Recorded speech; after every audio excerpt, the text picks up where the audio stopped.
Hey, if you're enjoying our content, please take a moment now and subscribe and like.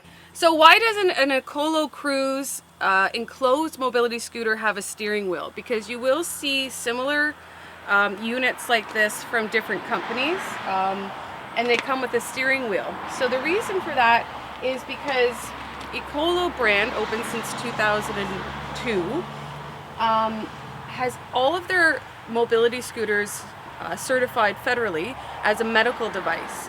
And so in order to keep that rating and that certification, you have to have handles like this. You cannot have a steering wheel. I know that would be kind of convenient.